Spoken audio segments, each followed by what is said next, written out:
드렸더니 하나님이 또 그에게 말씀하여 이르시되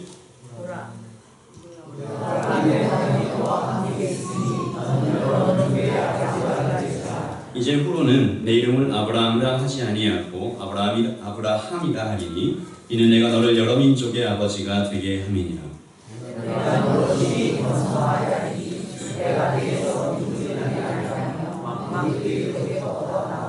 내가 내 언약을 나와 너 및 대대 후손 사이에 세워서 영원한 언약을 삼고 너와 내 후손의 하나님이 되리라.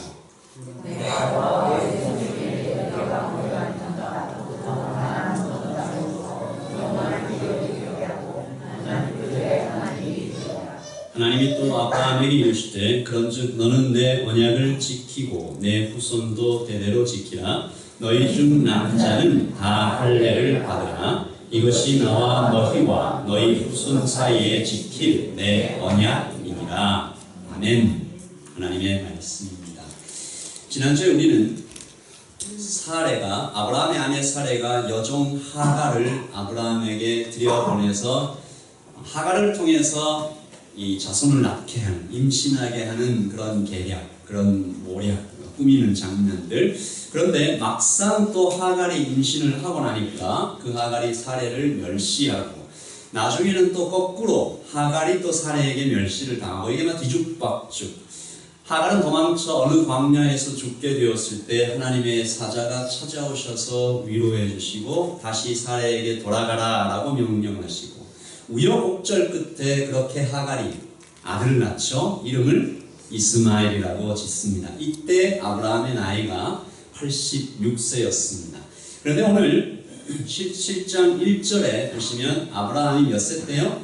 99세 때에 라고 나와 있습니다. 그러니까 13년이 지났죠. 이게 무슨 말이냐 하면 13년 전에도 아브라함과 사레가 이제 나이가 너무 많아서 포기하자, 안 된다 그랬었다라는 거죠.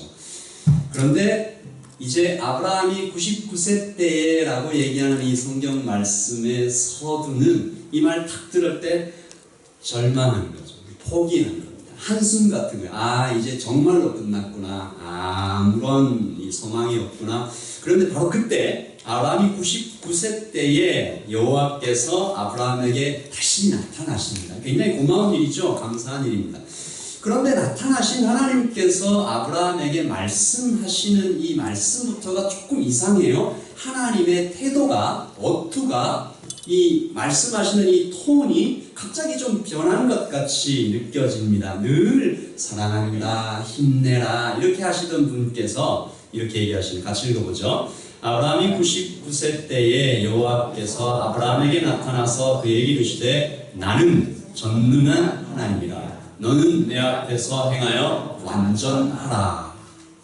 이게 굉장히 굵직한 명령으로 무겁게 오죠. 15장에서는 굉장히 훈훈했습니다. 따뜻했습니다. 아브라함 손잡고 나가셔서 아브라함아, 저 별 보이지? 저 별만큼 많은 자손 줄 거야. 힘내. 그리고 고기 둘로 쪼개놓고 아브라함 보고는 지나가라고 안 하시고 하나님께서 친히 그 두 고기 사이로 횃불로 지나가시면서 내가 지킬게, 내가 이 언약을 지킬게 라고 이렇게 약속해 주시는 정말 따뜻한 장면들을, 무조건적인 사랑과 은혜를 보여주시는 장면을 우리가 15장에서 봤잖아요. 그런데 그랬던 하나님이 갑자기 딱 나타나시더니 나는 전능한 하나님이다, 내 앞에서 행하여 완전하라 라고 무겁게 말씀하시니까 아브라함이 깜짝 놀라서 어떻게 됐다고요? 엎드립니다. 아브라함이 깜짝 놀라서 그 하나님 앞에 납작 엎드린 겁니다. 좀 두려웠겠죠. 이게 도대체 무슨 일이지? 왜 하나님의 톤이 바뀌었지? 여러분, 정말 하나님이 내가 참다 뭐 다 했다 뭐 이런 어떤 태도인 걸까요? 하나님은 정말 변하신 것일까요? 아닙니다. 하나님은 오히려 아브라함에게 이제 때가 되었다라고 얘기하시는 것입니다. 아브라함은 아직 모르고 있지만 이때는 이삭이 태어나기 1년 전입니다. 하나님께서는 아브라함을 이삭의 아버지로 준비시키고 계시는 것입니다. 무겁고 중요한 책임이죠. 이삭은 누구입니까? 이삭은 장차 이렇게 시작될 전체 이스라엘 민족의 아버지가 될 사람. 그러니까 이 이삭을 어떻게 길러내느냐에 따라서 이스라엘, 아니 전 세계의 운명이 걸려있다라고 볼 수 있겠죠. 그러므로 하나님은 이제 때가 되었다. 다시 말해 아브라함의 믿음이 고향 떠나는 정도에서 이제 한 단계 더 성숙해야 함을 무겁게 말씀하고 한 단계 더 성숙했음을 인정해 주시는 것이죠.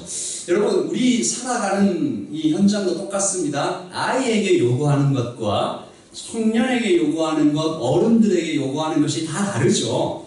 혹시 여기 청소년, 청년들 계시면 가끔 좀 당황스러울 때가 있을 거예요. 어머니, 아버지들이 되게 이렇게 얘기하십니다. 잘 먹고 잘 자라기만 해라, 무럭무럭 건강하게만 되어라 라고 그렇게 늘 얘기하시다가 언제부터인가 부모님들이 좀 은근히 우리 바라시는 것이 좀 많게 느껴질 때가 있습니다. 옆집 아빠는 생일 때 이런 선물을 받았다고 하던데 라고 괜히 지나가시면서 이렇게 몇 번씩 얘기하시고 너는 뭐 이렇게 얘기를 하시는 경우가 있어요. 그러면 그때 너무 놀라지 마시고 부모님께서 이제 나를 인정해 가시는 과정이구나 라고 얘기하시면서 오히려 기뻐하시기를 바랍니다. 청년 여러분. 네.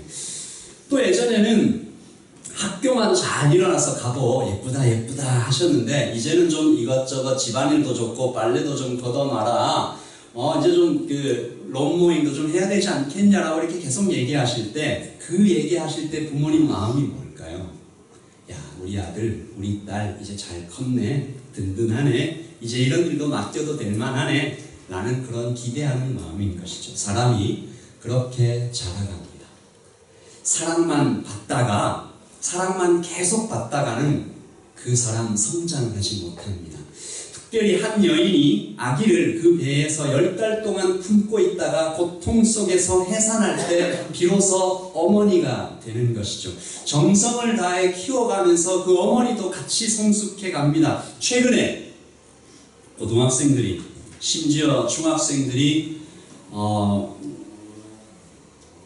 아기를 낳고 감당이 안 돼서 여기저기에 버렸다라는 가슴 아픈 이야기를 들을 수 있었습니다. 여러분, 부모도 그러므로 그냥 되는 것이 아닙니다. 준비되는 것이죠. 성장해 가는 것입니다. 오늘 우리는 그런 의미에서 그리스도인의 성숙에 대해서 하나님 말씀을 살펴보려고 합니다. 여러분, 교회 안에도 영적인 아버지도 있고 영적인 청년도 있고 가슴 아프게도 영적인 아이도 있습니다. 영적 성숙은 나이와 상관없을 때가 많습니다. 심지어 신앙의 경험이나 성경 지식과도 큰 관련이 없을 때도 있습니다. 사도 바울은 고린도 교회를 향하여 편지를 쓰면서 너희들 왜 아직까지 그렇게 어린아이 같냐 라고 책망하는 편지를 쓰십니다. 형제 여러분, 나는 여러분에게 영적인 사람, 즉 성숙한 사람을 대할 때와 같이 말할 수가 없어서 육적인 사람, 즉 교인으로서는 어린아이를 대할 때와 같이 그렇게 편지 쓸 수밖에 없습니다. 여러분에게 단단한 음식도 먹이지 못하고 젖을 먹여왔습니다. 단단한 음식을 소화할 그런 힘이 없었던 것입니다. 그 고린도 교회가 계속해서 싸우고 자기 것만 주장하고, 여러분, 영적인 아이는 관계도 서툴고 고난도 이겨내지 못합니다. 그래서 오늘 사랑하는 예단교회 여러분들에게 우리 중 누구도 어린아이와 같은 신앙에만 머물러 있지 않기를 소망하는 것입니다. 오늘 우리는 아브라함에게 주신 하나님의 세 가지 말씀을 아버지로 준비시켜 가시는 그 세 가지 말씀을 좀 보겠습니다.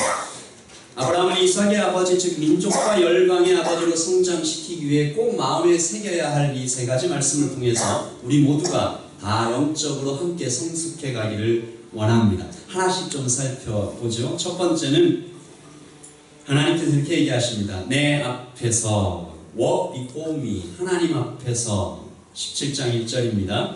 너는 내 앞에서 행하여 완전하라. 하나님의 첫 번째 말씀은 내 앞에서 행해라.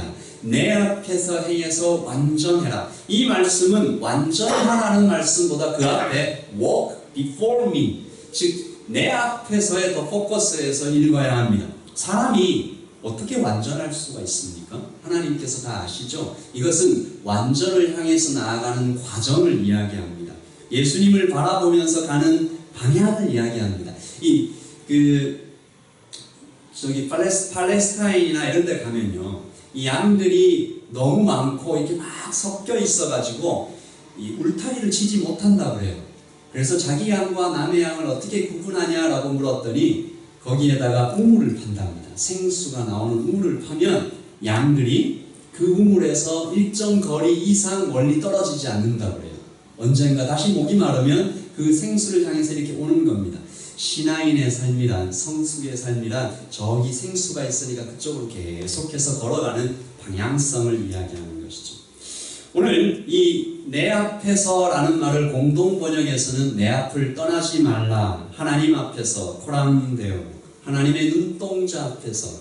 여러분, 이 하나님의 눈동자 앞에 내가 서 있다 여기는 좀 어떤 느낌이 있으세요? 부담스럽다. 하나님의 눈동자, 내가 밥 먹을 때도, 화장실 갈 때도, 또 이렇게 좀 뭔가 좀 그런 일을 할 때도 계속 이렇게 보신다. 항상 내가 널 지켜보고 있어. 이렇게 하시면 좀 부담스러우실 때가 좀 있으실 것 같은데, 감시한다 이런 말씀이 아닙니다. 하나님, 내가 너와 함께 있어서 안전하게 해주겠다, 행복하게 해주겠다, 너와 항상 함께 있겠다, 걱정하지 말라.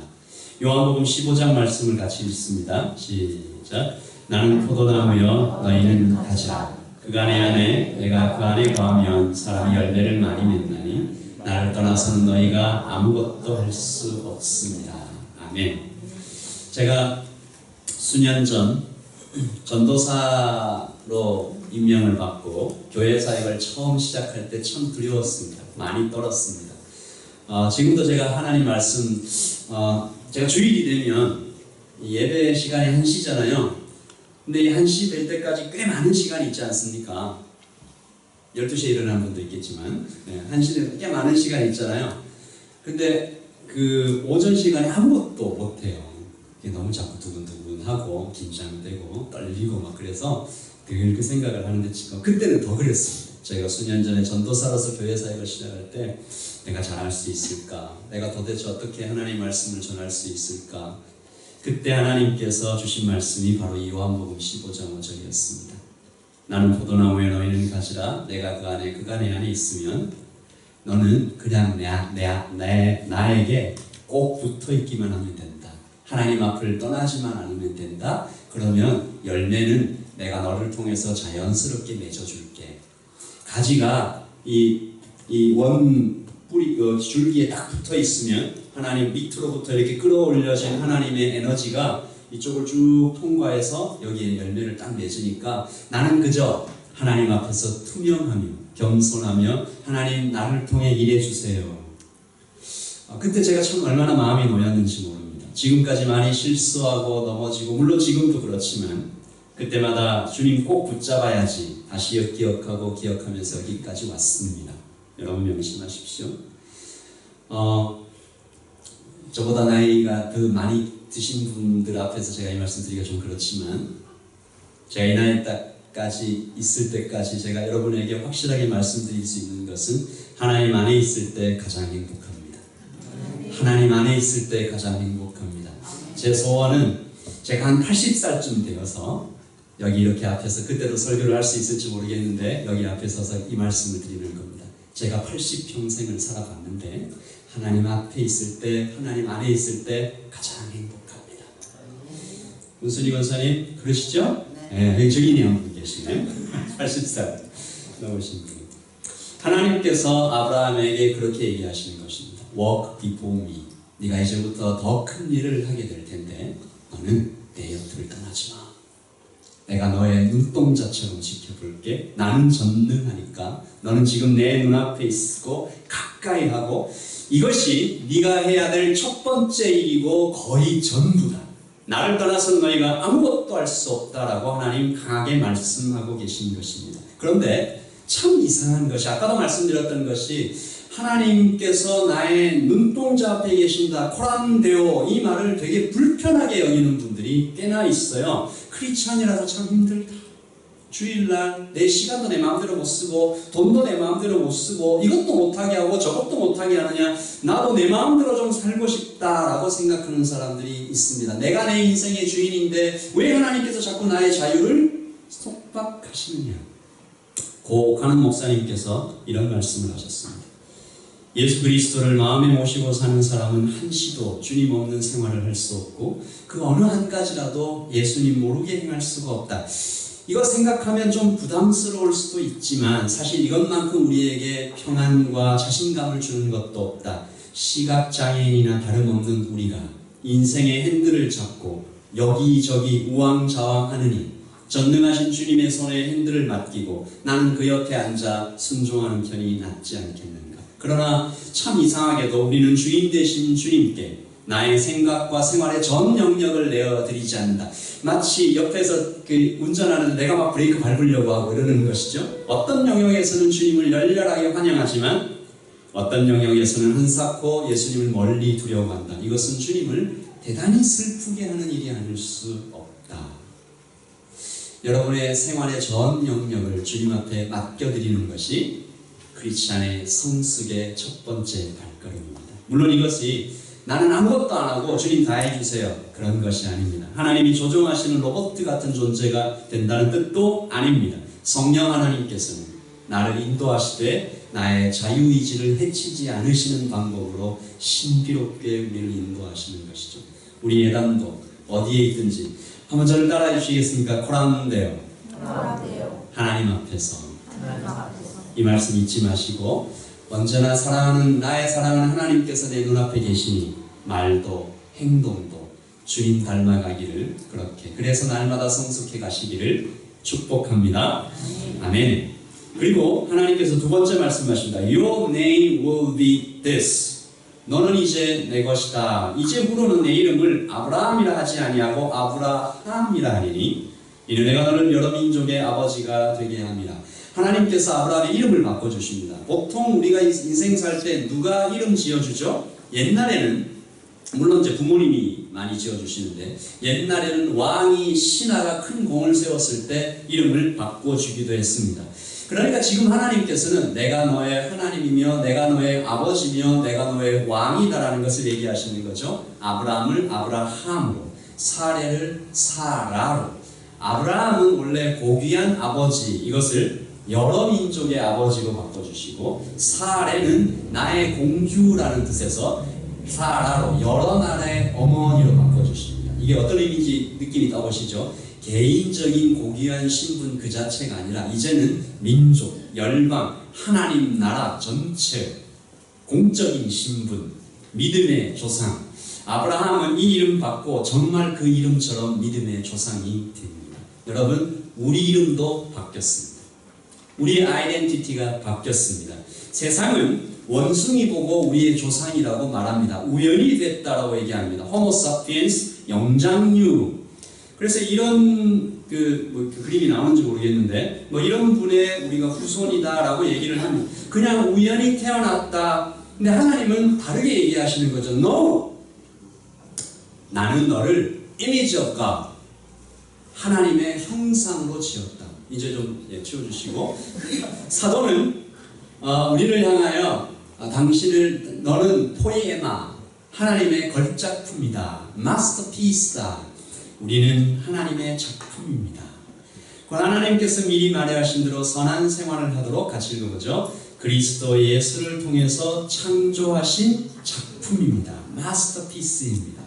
하나님께서 하나님을 닮도록 이미지 업과 온 정성을 기울여 말씀하셨다. 제가 이 말씀 좀 묵상하다가 우주를 만드신 이유도 바로 여기에 있다. 태초에 하나님이 천지를 창조하시니라 아무것도 없는 절대적인 무의 상태에서 시간과 공간을 만드시고 그 위에 아름답고 어마어마한 스케일의 우주를 만드신 이유는 바로 사람 때문입니다.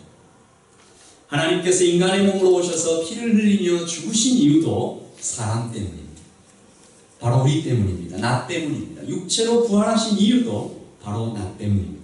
이것을 알 때 내가 그냥 지나가다가 우연히 태어난 존재가 아니고 나는 그저 뉴질랜드의 이 소수 민족의 영어도 잘 못하고 나가면 좀 이렇게 막 좀 두근두근하고 메인스트림에 잘 가지 못하고 이런 주변의 이런 어떤 조건으로 나를 특징 지을 수 있는 것이 아니라 누구도 흔들 수 없는 최고의 자존감을 우리는 거기에서 찾는 것이죠. 신비롭고도 겸손한 삶, 성숙하면서도 또한 자신감 있는 삶. 하나님 앞에서 우리가 누군지를 아이덴티티를 발견하는 것이 우리를 굉장히 자유롭게 만듭니다. 여유 있게 만듭니다. 하나님 앞에서 코람되어 하나님께서 나와 함께 하신다 생각하는데 하나님 내가 너의 아버지다.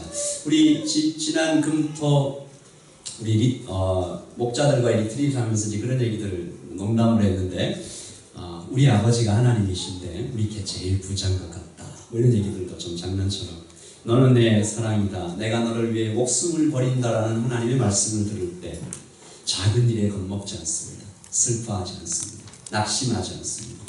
그리고 또 반대로 한 번의 성공에 들떠서 막 교만해지지도 않습니다. 그렇게 뚜벅뚜벅 걸어가며 예수님을 닮아가는 것입니다. 사도의 자신만만한 선언을 우리의 고백처럼 다시 한번 드려보십시다. 로마서 8장 28절입니다. 시작. 우리가 알거니와 하나님을 사랑하는 자 곧 그 뜻대로 부르심을 입은 자들에게는 모든 것이 협력하여 선을 이루느니라. 아멘. 우리 이 말씀 한 번만 더 크게 선언하면서 다시 읽어 시작. 우리가 알거니와 하나님을 사랑하는 자 곧 그 뜻대로 부르심을 입은 자들에게는 모든 것이 협력하여 선을 이루느니라. 아멘. 우리의 삶이 하나님의 섭리 안에 있다. 왜요? 하나님께서 우리 이름 지어주셨으니까. You are mine. 포에마, 걸작품. 내 자녀, 내 딸, 내 아들. 그러니까 우리 인생에서 일어나는 모든 것들은 하나님의 섭리 안에 있다. 이름을 부르시며 너는 내 것이다 하시는 하나님 앞에 우리가 그렇게 품위 있게 신성하게 자신있게 겸손하게 설 때 그리스도인의 성숙은 시작되는 것입니다. 자, 그리고 마지막 세 번째입니다. Be circumcised. 몸에 새기라. 하나님이 또 아브라함에게 이르시되 그런즉 너는 내 언약을 지키고 내 후손도 대대로 지키라. 같이 읽겠습니다. 너희 중 남자는 다 할례를 받으라. 이것이 나와 너희와 너희 후손 사이에 지킬 내 언약이니라. 아멘. 하나님 앞에 늘 있겠다 결심도 하고 내 이름이 바뀌었다 아브라함의 이름 들을 때마다 하면서 계속 깨달았겠죠. 거기에 더해서 하나님의 언약을 몸에 새기라는 것입니다. 할례를 받으라. 할례가 뭡니까? 이 포경수술인데요. 남자 성기 끝에 있는 껍질을 잘라냄으로써 하나님과 사람 사이에 언약을 맺었다는 사인을 계속 몸에 지니라. 여기서 처음 나오고 구약시대 계속해서 이스라엘 민족의 당연한 의무로 잡게 된다. 할례의 의미를 우리가 좀 깊이 들여다보면 좋습니다. 먼저 구별하는 것이죠. 신체의 일부를 잘라냄으로써 이스라엘 민족과 다른 민족 사이에 아예 죄와의 관계 단절 및 언약인으로서 자연인과 구별하는 성결. 우리는 거룩한 백성이다. 그리고 소속감. 이스라엘 총회에 그럼으로써 소속하게 된다. 이런 여러 가지 의미들이 있는데 그러나 할례가 가지는 가장 중요한 포인트는 이것을 사람의 몸에 새기는 점이라고 저는 생각합니다. 시인 박종하 씨가 이런 글을 썼습니다. 차인표 씨가 20살에 미국에 처음 갔을 때 의기소침하고 영어 못하고 돈도 없고 주눅 들어서 그런데 참 재미있게도 그를 구원했던 것은 다름 아닌 펄구펴펴기였다고 한다. 식당에서 아르바이트를 하고 있을 때 몸이 좋은 이 흑인 주방장이 너무 부러워서 어떻게 하면 당신 몸처럼 될 수 있냐. 주방장은 하루에 팔굽혀펴기 1500개만 해라. 하루에 팔굽혀펴기 1500개를 어떻게 하냐. 한 번에 1500개를 하는 것이 아니라 첫날은 10개씩 5번 50개 그 다음 날은 10개씩 10번 100개 200개 어느 순간 차인표 씨가 내가 하루에 1500개를 하고 있네 라는 자신을 발견하게 됐다는 것입니다. 몸에 근육이 생기고 남과 다른 근육에 호기심을 가진 친구들도 많이 생기고 자신감도 생기고 그때부터 삶의 변화가 생겼다. 우리가 바꿔야 할 것은 잘 들으십시오. 생각이나 마음가짐이 아니라 구체적인 작은 행동이다. 가령 20대의 청년이 나는 다음 주부터 매일 교회 새벽 기도를 빠짐없이 참석하겠다라는 자신만의 규칙을 정한다면 그의 삶은 송두리째 바뀐다. 저녁부터 바뀌어야 되겠죠. 준비하고 하루에 10km를 내일 달리겠다 결정한다면 하루에 영어 신문을 10분간 30분간 읽겠다. 도서관의 특정 자리를 정해놓고 매일 그 자리를 잡겠다. 어떤 것이든 자신의 상황에 맞춰 꾸준히 해보면 처음에는 30개, 50개 하던 팔굽혀펴기가 1500개까지 늘어나는 것처럼 욕심내지 말고 꾸준히 해보면 중요한 것은 무엇인가 구체적인 행동을 정하고 그것을 꾸준히 해보는 것이다. 여러분, 신앙은 머리로 하는 것이 생각으로 하는 것이 아니라 몸으로 하는 것입니다. 여러분, 이것을 오늘 제 설교의 가장 중요한 포인트로 여러분들이 기억해 주시기 바랍니다. 사람들은 늘 말합니다. 아브라함 이야기를 하고 모세 이야기를 하고 아담 이야기를 하면 네 압니다. 저 그 얘기 알아요. 이미 수없이 들었습니다. 복음을 듣고 그것을 이해했습니다. 근데 그 다음에 뭐가 필요합니까? 여러분, 절대 아닙니다. 마음으로 믿고 구원받는 거 맞습니다. 마음으로 믿고 입으로 시인해서 구원받는 건 맞죠. 그런데 그 믿음은 반드시 삶으로 몸의 행동으로 증명되어야 합니다. 기도도 말씀 읽기도 찬양도 마음으로 하지요. 그러나 몸과 마음이 가슴이 함께 드려지지 않으면 그것은 아무것도 아닙니다. 여러분, 이것이 교회에서 오랫동안 잊혀졌습니다. 언제부턴가 잘못된 기독교가 성도들을 속이고 있는 것을 바라봅니다. 여러분, 기독교가, 개신교가 우리 크리스찬들이 예수 믿는 사람들이 굉장히 실천적인 사람들이었습니다. 초대교회 때부터 그랬죠. 자기의 것들을 다 내놓고. 근데 언제부턴가 이게 역전됐어요. 사람들에게 묻습니다. 불교가 실천적인 종교냐? 기독교가 실천적인 종교라고 물으면 대부분의 불신자들이 불교라고 얘기합니다. 이 몸의 연습이 거기에 있다는 거죠. 아닙니다, 여러분. 기독교가 언제부터 관념 속에 생각 속의 종교로 바뀌어버린 것이죠. 영혼의 구원만을 자꾸 얘기합니다. 마음으로 회개하는 것만 말합니다. 입으로 고백만 하면 된다라고 말합니다. 이것은 심하게 말해서 거의 이단에 가까운 주장입니다. 초대교회 때 니골라당 영지주의가 바로 이런 이야기들을 했습니다. 기독교는 하나부터 10까지 마음뿐만 아니라 몸으로 하는 것입니다. 그런 의미에서 저는 요즘 청소년과 청년들에게 이 닥쳐오고 있는 세상의 유혹들이 좀 겁이 납니다. 세상은 이 청년과 청소년들 뿐만이 아니라 우리 모든 교인들의 몸을 유혹합니다.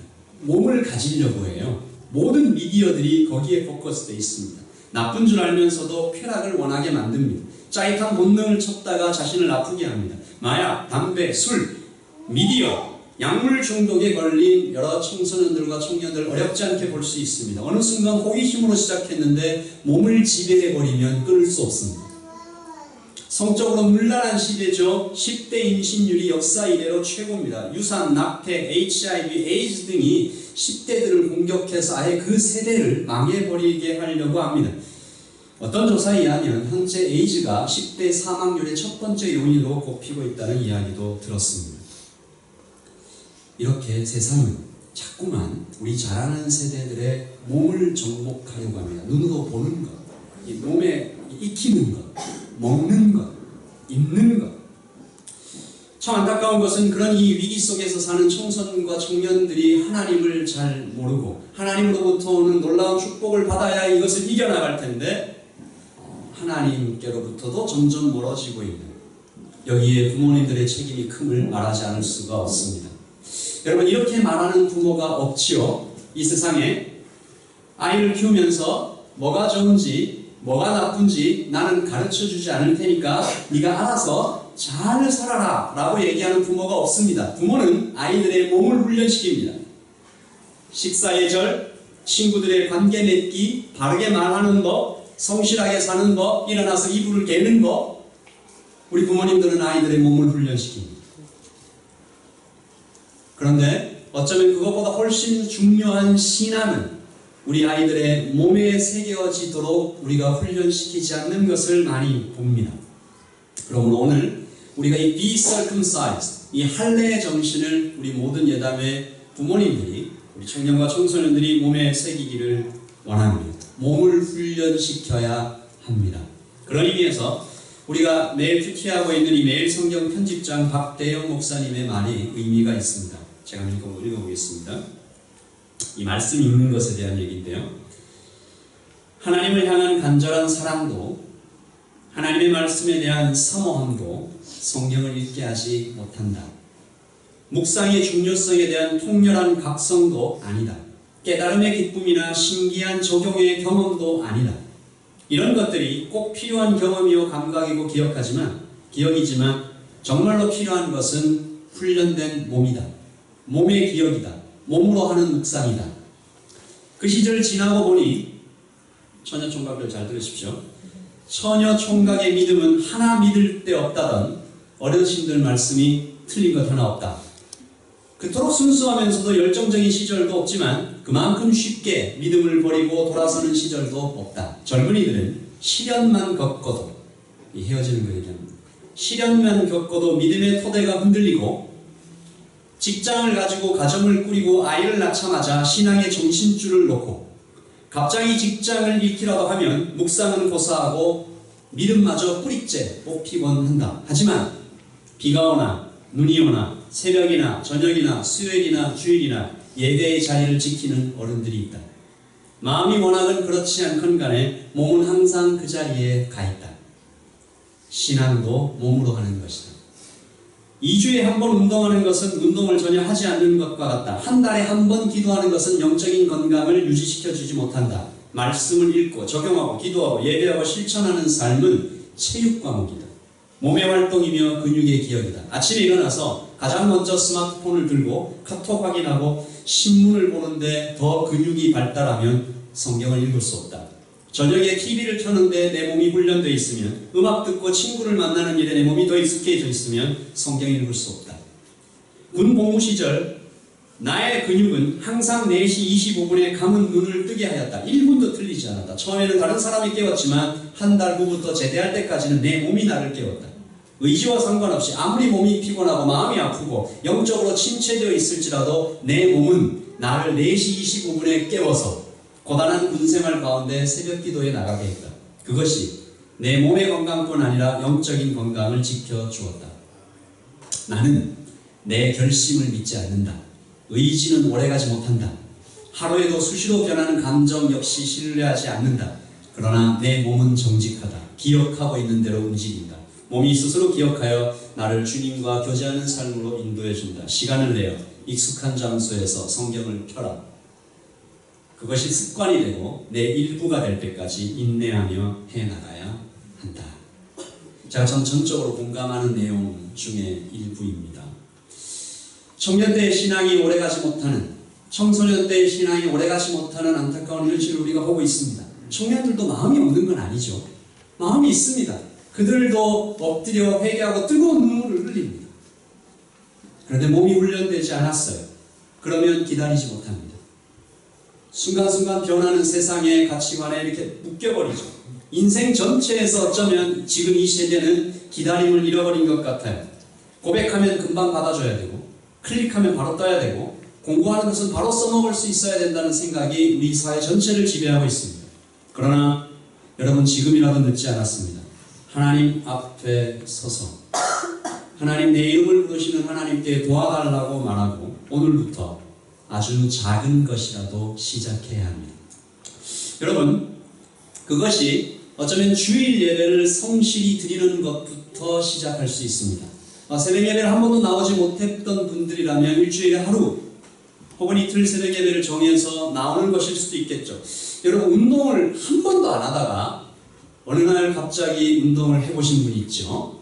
얼마 전에 어떤 청년이 저한테 와서 그런 얘기를 했는데, 운동을 한 번도 안 하다가 한 번 열심히 하면 이게 막 아파요. 너무 아파요. 그래서 어떤 사람은 거기서 멈춥니다. 내년부터 하자. 그런데 계속하면 어떻게 됩니까? 몸이 익숙해집니다. 운동을 안 하면 막 이상해지는. 똑같습니다. 예배를 전혀 안 드리던 사람이 이제부터 주일에 예배드리자 하고 교회에 나오기 시작하면 이게 만만치가 않습니다. 내가 이 주일 이 날씨 좋은 이 마이랑이 데이에서 내가 왜 이렇게 사서 고생을 하나? 그런 생각, 여러 가지 생각이 듭니다. 그런데 그 과정을 지나가면서 몸을 훈련시키면 어느 순간, 여기에 있는 분들은 대부분 그러실 것 같은데, 교회를 안 오면 좀 이상해지는 때가 옵니다. 그때까지 우리가 몸을 훈련시켜야 되는 것이죠. 반대의 경우도 저는 많이 들었습니다. 청소년, 청년의 때를 지나다가 어떤 일에 딱 걸려가지고 주일 예배를 한 번 빠지고, 두 번 빠지고, 세 번 빠지다 보면 처음에는 굉장히 이상한데 계속 주일 예배를 빠지는 것이 몸에 익숙해져 버리면 1년 내내 안 나오고 있어도 하나도 안 이상한 그런 때가 오기도 합니다. 주일 예배뿐만 아니라 모든 신앙의 훈련이 마찬가지입니다. 여러분, 찬양 드리면서 한 번도 손을 들면서 예배해 보지 못한 사람은 그 기쁨을 알지 못합니다. 여러분, 찬양도 몸으로 드리는 것입니다. 기도도 몸으로 하는 것입니다. 제가 처음 엎드려서 기도하기 시작했던 것을 그때 잊지 못합니다. 이 바닥에 완전히 엎드려서 한번 기도해 볼 때 내 마음이 하나님께 어떻게 더 정해져 가는지 우리 좀 누려볼 필요가 있습니다. 찬양도, 기도도, 말씀 읽기도, 그리고 다른 사람을 사랑하는 것도 몸으로 합니다. 여러분, 우리 예단의 모든 성도님들, 우리 가는 길 흔들리지 않도록 몸에 새기시길 바랍니다. 사랑이 습관이 되고 좋은 말 하는 것이 나의 인격적인, 나의 몸에 배어버리는 나의 일부가 될 때까지 그렇게 걸어가시길. 그래서 그것이 다음 세대에게, 또 다음 세대에게 계속해서 흘러갈 수 있도록 여러분 기도해 주시기 바랍니다. 우리 같이 한번 기도하시죠. 오늘 하나님의 말씀 세 가지 들었습니다.